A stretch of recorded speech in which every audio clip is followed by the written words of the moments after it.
What if the way you show up in a room says more than anything you actually say? Lisa Even, welcome to the Tarryn Reeves Show. Thanks for having Lisa, me. you're welcome. Lisa is a keynote speaker. She's a best-selling author and a leadership coach on a mission to help leaders and teams create what she calls the good ripple effect. She's got a background in healthcare operations and years spent leading high-performing teams. Lisa now partners with global organizations like ESPN, Disney, and the Society for Human Resource Management to teach leaders how to show up with presence, build trust fast, and cultivate cultures where people actually want to work. She's also the host of the Have Good Ripple Effect podcast. So if you haven't listened to that yet, do that after this one. And today she's here to share her trademark energy, insight, and practical tools to help you lead with impact and create ripples that truly last. Lisa, welcome. Thank you. My absolute pleasure. Now, I love this concept of the good ripple effect. I've seen it everywhere that you are, so great branding there. But for those hearing it for the first time, what does the good ripple effect mean? And where did this kind of idea begin for you, I guess? Yeah, it's funny. It almost came about in a work sort of way. I'll tell that story first and then dive into what is it exactly. I Sure. led a team of people in healthcare, and we were in a space that was highly regulated, very protocolized, seeing people on some of the worst days of their lives. And as you can imagine, being in an industry like that, it wears on you. Day in and day out, you're like, hi, how do I keep my energy up and my spirits up? And so we had this social contract, this mantra of sorts that was all centered around the idea of we have to have good ripple effect.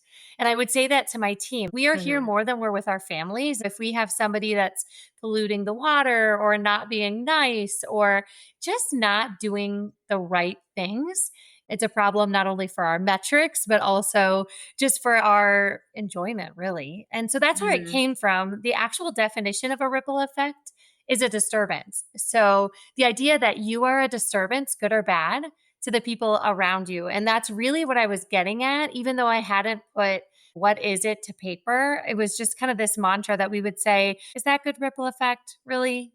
Like, try again. Yeah. So that's where it came from. I love that. I feel like we should get shirts made that like I'm a disturbance or something. That's so true. Like a good one. My kids would look great in them. Yeah.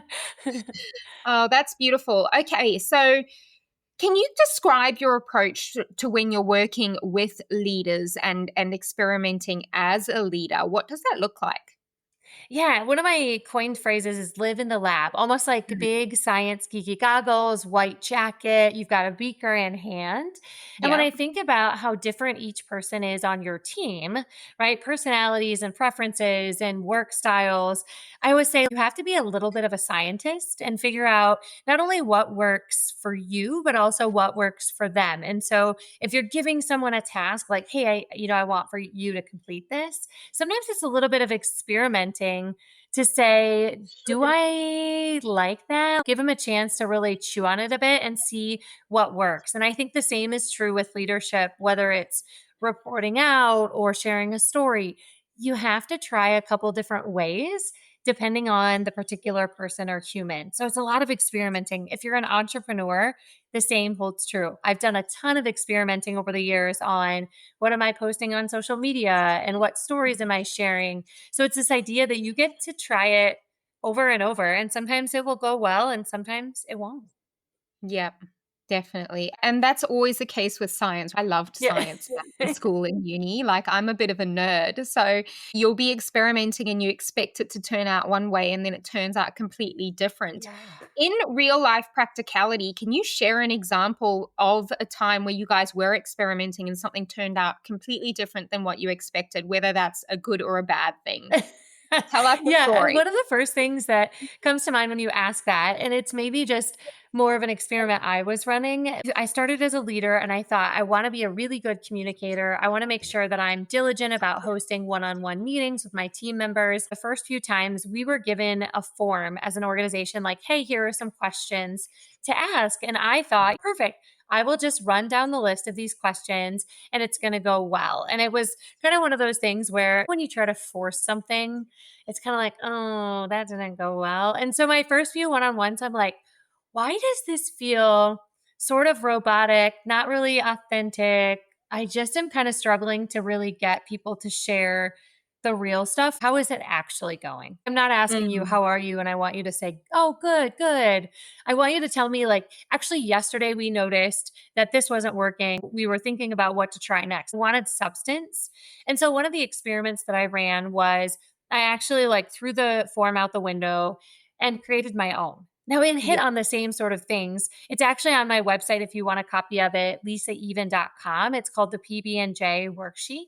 And it's like this idea that what if I actually did it a little bit different and I learned a little bit about, like, personally, what is their perspective? What are they thinking about? And that's the P, Mm. perspective. And then the B is better ways. So I was asking, is there something that we could do differently, that you have an idea that we could do it better? And then the Yeah. last one was really centered around the idea of joy. Are you having joy in your work? And I'm talking the work type of enjoyment of, yeah, actually, I really am interested. But then I was also trying to figure out, are they having joy outside of work? Are they Mm. finding ways to find joy elsewhere? Because if you're stressed or burnt out or insert the adjective that's not good, you're probably not performing at the top. And so just being able to run that experiment and over time make it a little bit better, it was huge. Yeah. Absolutely. I love that. And I love that it's called the PB&J worksheet. That's Easy so to fun. remember. We actually don't have like jelly here in Australia. Like that's not an option on our Oh, supermarket shelves.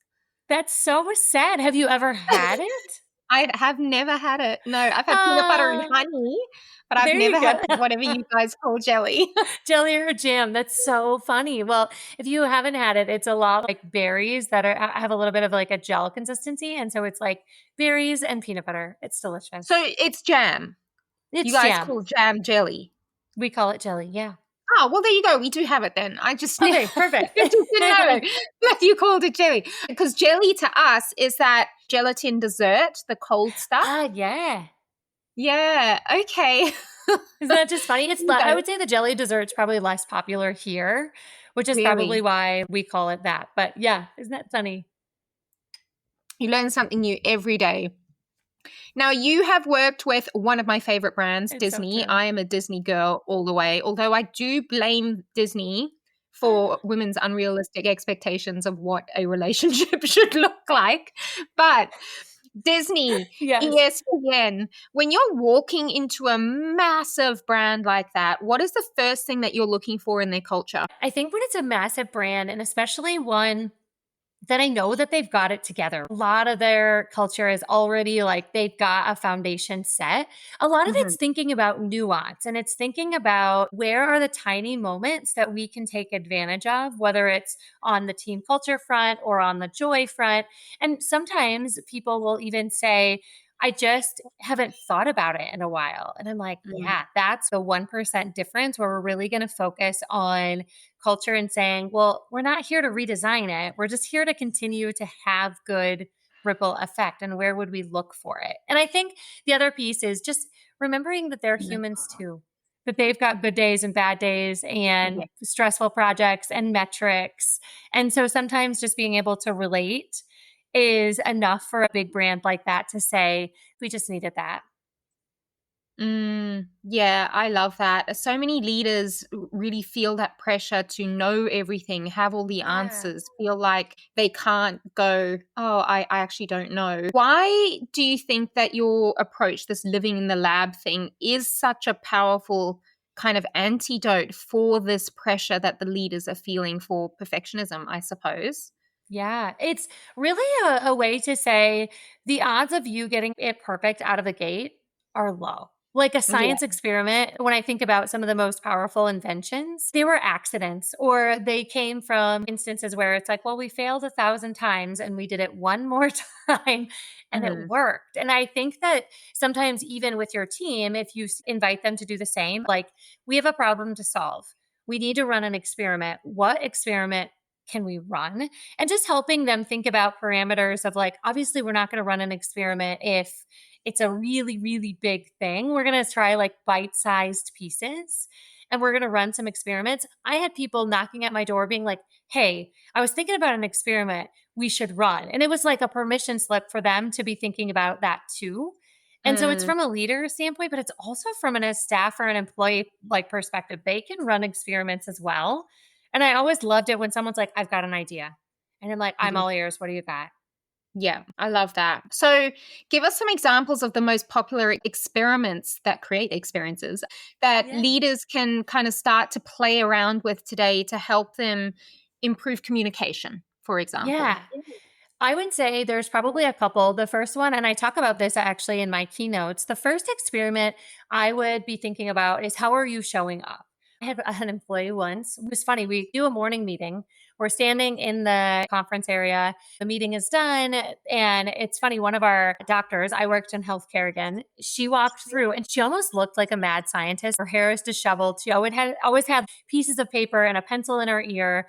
And it was funny because the few of us that were still left in the room, after that doctor walked through, one of them said, she is just the cutest. She always shows up so disheveled. And I remember like, she really does. And then they started to go around in a circle and kind of tell the next person how they show up. And they Okay. got to me, and my employee turns to me and she goes, I think you show up. How do you show up? You show up really busy. And I Mm, remember in that moment being slightly horrified of like, I'm not busy. I'm energetic and I'm fun. And I walked back to my office feeling like that's how they're experiencing me is mm, busy. And I think oftentimes as leaders, sometimes it's like, oh, the perfect experiment to run is to be able to like play a little bit with what energy are you bringing into the room? Are you yeah. bringing busy, let me tell you all the things we need to get done type of energy? Are you bringing a little bit of like calm? But that's one of the areas that you can start to run some small experiments to really see, does that make a difference in productivity and performance? And it was funny, like about 6 or 8 months later, someone's like, you're Mm, different. And I was like, yeah. In my mind, I was thinking, well, I've been running some experiments because I wanted to mm, make sure that I wasn't showing up and being busy. And I think yeah. that's one of the easiest ways is to really think about yourself almost like weather. Like, are you stormy? Are you cloudy? Are you sunny? Are you like just really nice? We're having a really nice fall day here. And it's like, what weather am I bringing into the room? That would be a great Mhm. experiment to run. Yeah, I love that weather scenario because that's so easy to really visualize as well Yeah. and relate to. Awesome. So, I've been in corporate leadership, obviously, leadership in my own business and things like that. And I know that oftentimes leadership can be kind of drilled down to titles and ego, but it's Yeah. not really, is it? Leadership is a behavior. It is a way that you show up and a way that you inspire and influence other people. Yeah. So, how can people who aren't in those kind of formal leadership roles of CFO, CEO, all the C's, still run their own experiments and make a difference to the people around them and the businesses Yeah. around I would say the thing that people can take the wheel on, like drive their own bus, is how they engage with others. I them? had two employees, Shane and Andrew. Shane was kind of my jokester, Andrew was my straight laced guy, and they really didn't get along Mm. to the point where people knew it. Like if they were going to have to work together, Shane was probably joking around, Andrew's probably doing the whole like, and rolling his eyes while they do it. And one of the things that I did for the team was I had them fill out a sheet that said, what are your top values? And can you circle your top three? And then I said, okay, from your top values, like, would somebody be willing to share their top one? And Shane, my jokester, literally aggressively raises his hand and disturbs the whole room to the point where everybody's like, oh, you should pick Shane because he really wants to share. And so I'm like, Shane, what's your top value? And he got, sort of straight faced and looked at me and he goes, Lisa, when you have a crappy childhood, and this guy is never serious, but is like dead serious, looking me straight in the eye. And I said, yeah. And he goes, humor. Humor is my top value because you make jokes and you keep making jokes because you know it lightens people's day. Now, Andrew kind of side eyes him almost as if to say, like, huh, so you're not being an idiot every time we turn around? And even funnier, after the meeting, I went over to Shane and I was like, Shane, you're getting a little serious in there. Thank you. And he laughed. He goes, yeah, thanks. And I said, I want to honor that value. I would love for you in the beginning of our morning meeting, can you start us off with a joke? And he was like, does it have to be work appropriate? And I was like, yes, sir, it does. He was like, I am not the right man for the job. And I'm like, oh, I believe in you. Now, for months, he would get a little like piece of paper and open it up before morning meeting, read a joke, and then we would be off and running. And one of the months, he started telling dad jokes. And I was like, are you going to be a dad? And he's like, yeah. Well, when his wife left for maternity leave, and that morning I sent an email to the team. I'm like, "Hey guys, Shane's gone today," and we get to our morning meeting. We dive right in. Andrew raises his hand, and I was like, "Oh, Andrew, like, hi," and he goes, "Well, Shane's gone." And I was like, he is, yeah. Kind of thinking like, so. And he's like, hey, I looked up a joke. And he pulls out a little piece of paper and he reads it. And when I think about how just a shift in being able to understand the people around you, what are their values? And we share our values all the time. We mention family and friends and things, the hobbies. We talk about our values when we're happy. And then we also talk about our values when we're upset. Like, they don't trust me. They need to respect me. Literally, our values are like on our forehead at all times. And so, if you are not a leader, but you're looking for a way to really provide leadership behavior, if you can start to put people in positions where they get to be known for, seen as, take pride in, right? If they talk a lot about their kids and that's important to them, ask them about it. That's a leadership sort of behavior. If someone's really frustrated and you have to work with them and they're talking about respect or accountability or time management, ask them about it. Find a way for them to be able to share or perform in that way. That's my biggest leadership opportunity for someone who doesn't have direct reports, is being not only hopefully showing up and bringing the weather, but engaging with the people around them related to their values. If you just like turn on your ear, you're like, oh, you care about that. Oh, you get mad about that. That's where I think the leadership lies. Yeah, and listening is such an important human skill to have, because it is a skill.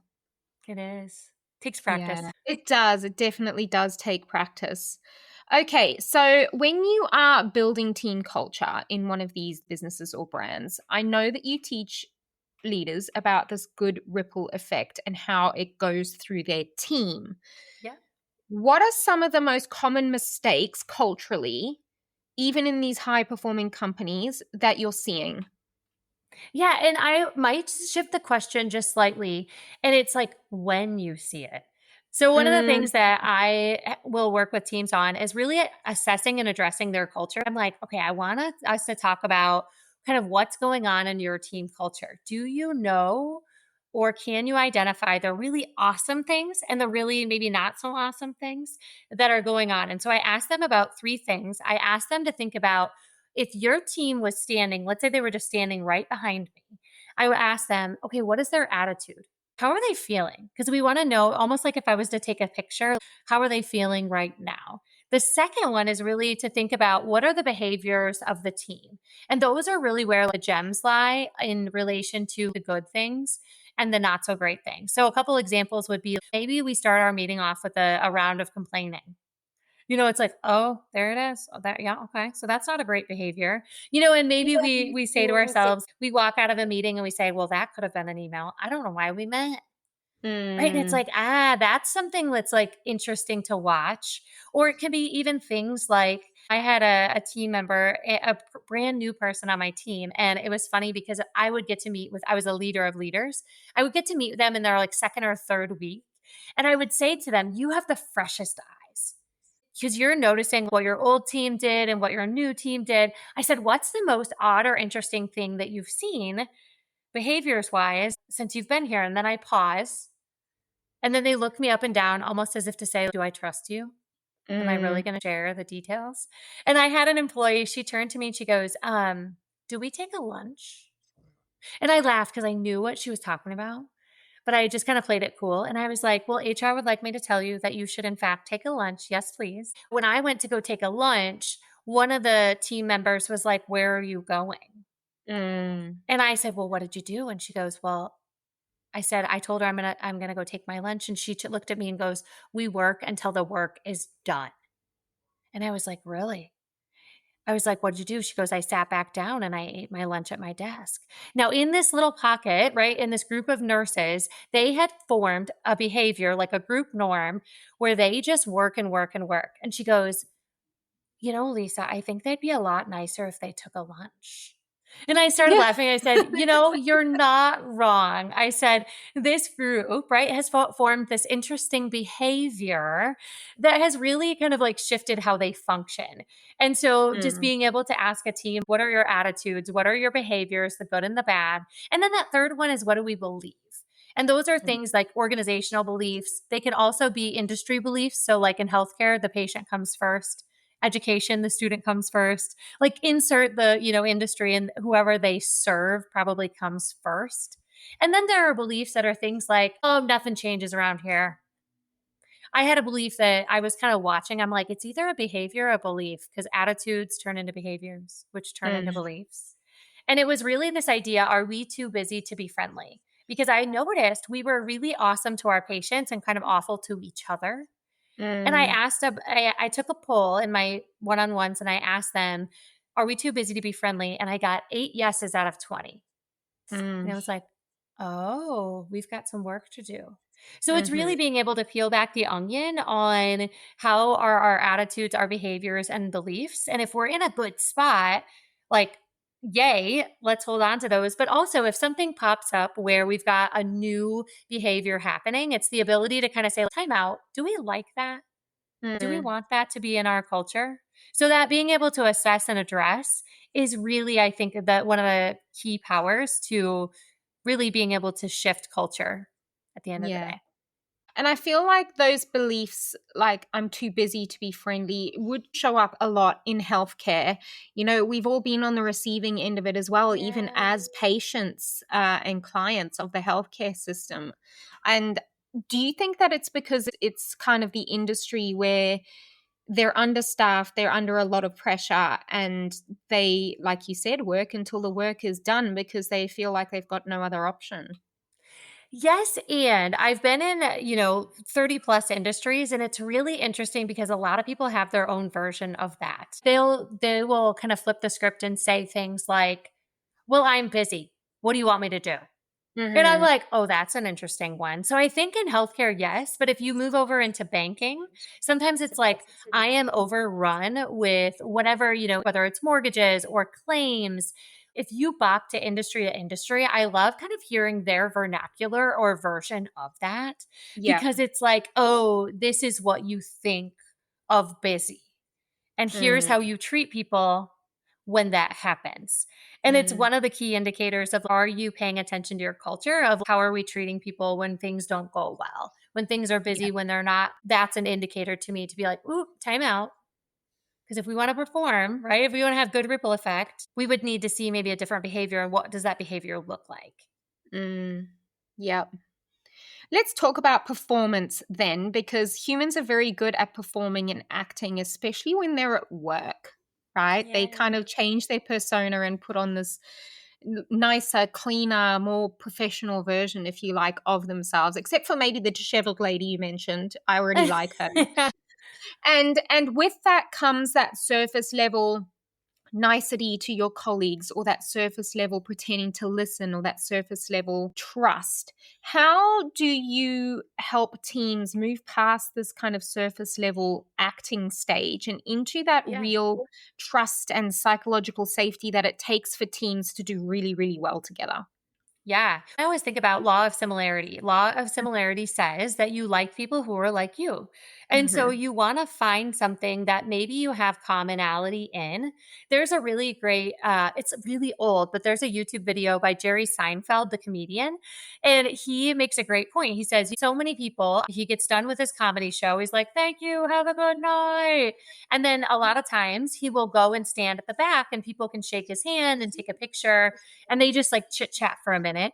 And he kind of says, like, what do you say to all these strangers? When someone's a stranger and you have to kind of engage with them, what do you say? And I Mm, love the trick that he gives because it really does allow you to kind of dig for where do we have similarity. And he says that first things first is that I ask some very specific questions that actually have an answer. So if I ask you, Taryn, I'm gonna use you as my person. If sure, I let's asked do you, it. where are you from? What would you say? What country are you from? I would say I'm actually from Africa originally, but I now live in Australia. Interesting. Okay. And how long did you live in Africa? Oh, I was born there and I lived there for 15 years. Wow. And when you moved, how long have you been in Australia? Longer than I was in Africa now. I would say about 22 years. I'd have to do the maths, which I'm not very good at. Yeah. And were your kids born in Australia? Yes, I've got 2 kids and another one on the way, and yep, they're all Australian citizens. Although they do have Irish passports as well, so Yeah. Yeah. we're really going global. Yeah, you are global. Well, if you think about it for a minute, I asked you some fairly specific questions. You had answers to them. There were like things like specific answers. And Jerry says, Mhm. like, that's one of the best ways to like get away from generalities. And then the next thing that he recommends is really following up with preference. So being Mm. able to say, if I said to you, for example, Africa and Australia, the food there, like from country to country, has to be so different. If you could only eat either Australian food or African food for the rest of your life, what would be your preference? Well, I mean, because Africa was colonized by the British, they are kind of similar Western style foods, but I do like culturally exploring Yeah. foods. So I think that foods from different cultures are tastier than our Western food, if I'm honest. Yeah. Well, so as you see, right, specific questions followed by preference, I now know what you think about that. And then Yeah. as you think about it, maybe there is something in there that you're like, gosh, I feel the exact same. Like when we went to, we had this type of food and it's one of my favorite. And it just allows you to kind of like, I hate to use the word dig, but be a little bit of like an Inspector Gadget. Okay, has lived here, likes this, doesn't like that. And if you can find a thing that really does bring you together, that's where you start to go a little bit deeper than surface. That's where you build a Mm, little bit more like trust. And your brain kind of says, they're like me. yeah. Even if 90% of what we think is different, having that similar thing really does allow people to perform and be even just cordial to each other. It's like, oh, Yeah. you like coffee? Ugh, me too. Yeah. Who doesn't like coffee? I know, right? Sorry out there if you don't like coffee. Yeah. We love it. We'll still be friends with you. It's okay. Yeah. Now, if you could give every leader listening one kind of, let's call it a ripple rule to Yeah. live by, what would it be? Ooh, that's a good one. I think I would give the rule that you have to be genuine. And Mm, what I mean by that is, I'm not saying you need to be 100% authentic and like sunshine and rainbows, but I think that your team needs to feel a sense of genuineness. When I would say the words, we have to have good ripple effect, I looked at them and I genuinely believed that. Or if I was giving someone a good job, I need them to feel the genuine nature of that. And I think mhm, sometimes we get into almost like TV news reporter or, firefighter where we're just fighting that fire or reporting out on something. And it's like, hi, people, they kind of want to feel you. They want to have a sense of your nature. And so if you can be a little bit genuine, I think that goes a long way. yeah, I absolutely couldn't agree more. So let's talk about joy because you mentioned it at the very beginning of our conversation, and it's something that I think is so important. So, joy in your job, joy in your life, joy everywhere. Otherwise, what's the point? In my Yeah. opinion, is so refreshing because we're living in a society that has really glorified hustle, Mhm. right? I'm hoping that it's starting to change and I am seeing a few things pop up here and there, but I mean, hustle culture is still front and center. What made you decide to be different? What inspired you to go, no, joy is really important as a professional strategy working with big brands? Yeah. The backstory on joy, and for those of you listening, I wrote a book called Joy is My Job. You can grab it on Amazon. It was this idea that my husband and I were hustling. We were working the grind. We had little kids, we had jobs, we had all the responsibilities of house and taking care of all the things. And I came home one night and I said, I am exhausted. I am so tired and a little bit burnt out. And if we look at our calendar, it's all the things that we have to do, like meetings. And we even had on there, like when to change the furnace filter and when to give our dog Mhm. their medicine. And it was just literally one task after another that it felt like we weren't choosing. And I said, I really just want to look at our calendar and see something fun. I want Mhm. to make joy my job. I think that if we wait until after the kids sleep through the night or after this project or after, if we keep like kind of pushing it to the end, we're going to get to the end of our lives and look back and think like, oh, we missed it. Like we Mm. were supposed to have joy back there.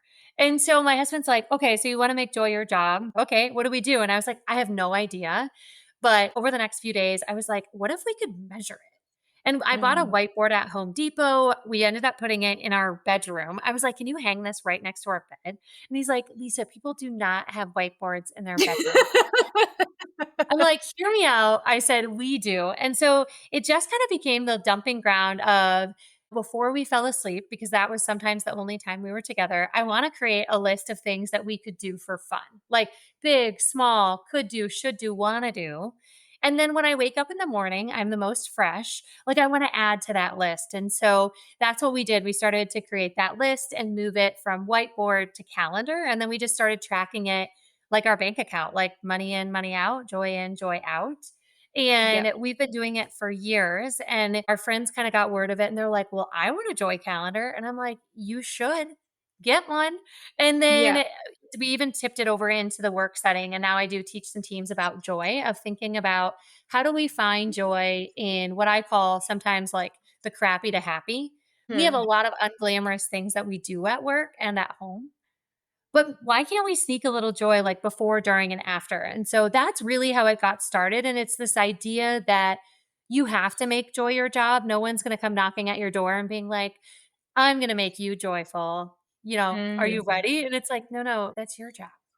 Yeah, I love that. That sounds like so much fun. For busy leaders and entrepreneurs, they might struggle to find this joy that you speak of Yeah. when they're in the middle of growth, stress, periods of uncertainty, which is natural, Yeah. right?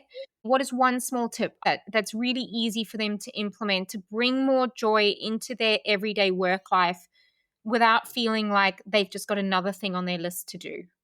Yeah. And I will actually, in the book, I give a number of joy challenges. I've got a joy workbook coming out soon, and Yep. it's got like almost 30 joy challenges in there. And the joy challenges are like small to big.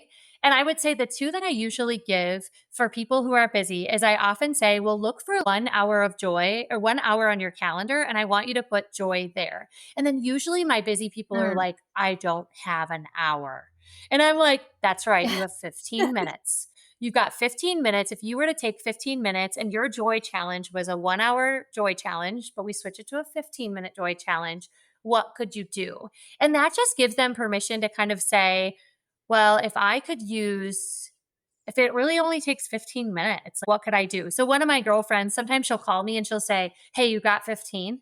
And I'm like, yeah, where are you at? And she'll tell me like, oh, I'm 10 minutes away. I'm like, okay, perfect. See you soon. She pulls up in my driveway. I bring out either coffees, LaCroix, or glasses of wine. We literally stand at the end of my driveway. Her van door is open. We chat for like 10 to 12 minutes. And then literally I'm like, all right, go team. She gets back in her van and she drives away. From a work perspective, I usually will take like it takes me about 12 minutes to walk around this pond in our neighborhood. So it's not a full 15, but I walk for 12 minutes. I do it quick. I come back to my desk and away I go. So that's Yeah. kind of the way that you can think about it, is just start really small. My husband and I don't have time for date night because our kids are in middle school and they've got sports. So we Yeah. usually go on a 1 hour date. And it's literally like they get home from school. We're like, would you like technology and a snack? And our Yeah. kids are like, well, yes, we would. And we're like, Yeah. excellent. Mom and dad are going on a date. Oftentimes it's to a coffee shop because we need Yep. energy. So we get in our car, we drive there, we order, we drink it, and sometimes we're like still drinking it in the car on the way back. It is Mhm. some of the most fun that we have. And so it's this idea that you just have to sneak it in, whether it's maybe mixing up a meal, shortening the time. There are tons of ideas in the book. And this idea is you have to be in charge of it. And maybe where can we sneak it in? Yeah. I love that so much. I'm gonna implement that wine at the bottom of the driveway with my friend. Yeah. It's so That great. sounds so fun. Um, Beautiful. Thank you so much for sharing that. So let's get a little bit personal before we wrap Yeah. this up. What is a ripple that you think that someone has created in your life that has really made a core memory for you? Yeah. You know, my mom was a hotel housekeeper. My dad worked at a car dealership. So we did not have a lot of extra money. And one of the biggest ripple effects in my life was that I had to do an internship in high school. They made you. And I was paired with a woman named Brenda. And Brenda says to me, "Where are you going to college?" And in my mind, college was for rich kids. And Mhm. so I said to her, "Well, we don't pay for a piece of paper in our family." And she kind of laughed and she looked at me and she goes, "But do you want to?" Now, I wanted to go and Mhm. see the world. I grew up in a very small farming community. And so I just hadn't been anywhere.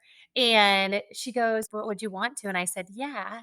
And she goes, "Okay, well, let's make it happen. We can figure that out." And she helped me like schedule a visit day and helped talk to my parents and just really kind of gave me permission and got curious first off, like curious, like, do you want to? And then kind of believed in me before it was possible. And when I think about that, just like tiny moment, it was about 5 to 10 minutes. That ripple effect. I went to college. I met my husband in college. I got a degree. I went and did a job after. Like, I just think about the ripple effects. It's really probably, if we like say to Brenda, like, that's why I'm on this podcast today, it kind of tracks backwards to that. And I think there are these moments that you don't even know that you're being a ripple effect. Mm, She barely remembers this. And I'm like, you don't even know what you did for me. yeah. I love that. Brenda, you sound like an amazing human. She is. Yeah, I'm so glad that you're still friends. That's so nice. Yeah. Beautiful. Now, when you look back at this own ripple effect that you are consciously cultivating, Lisa, because you've kind of made it your mission, I Yeah. suppose, in everything that you do, what do you want to be remembered for? Ooh, I want to be remembered as somebody who was a heck of a lot of fun, number one, a lot of joy. And then I think a little bit of like kind of this idea of I left the world better than I found it. Whether it's like the person at Mm, the coffee shop or a project that I worked on, or even somebody who reads my joy book and says, got a card in the mail once that somebody had attended my session and went home to their spouse and said, "We're either getting a joy list and a joy calendar or we're getting a divorce." And she yep. like at the bottom, she wrote, "Happy to report we got a joy list and a joy calendar, and we've been Mhm. having so much fun." So I think about if I can encourage someone to just like have a little bit more joy or create a little bit more impact, my job here is done. Yeah, I love that so much. Lisa, you've been such a joyful inspiration. But before we wrap this up, we do have a tradition on the podcast called the book drop. And I know Yeah. we've spoken a lot about your book. I'm going to be getting a copy. It sounds amazing. For those of you listening who also want to connect with Lisa, I'm going to pop all of her details in the show notes. But what book, Lisa, has impacted you either personally or professionally? What should we read? Yeah, there's so many. I think one of the books I have read and that I'm going back and reading again is called The Art of Gathering. And I think her name Hmm. is Priya Parker, but it's The Art of Gathering.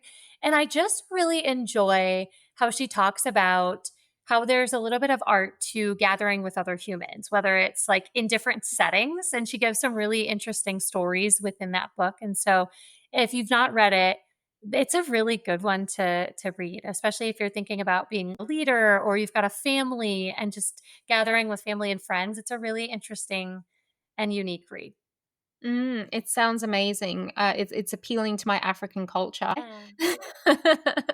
Lisa, thank you so much for being such a brilliant guest on the show. It has been an honor to have you. Oh, thank you.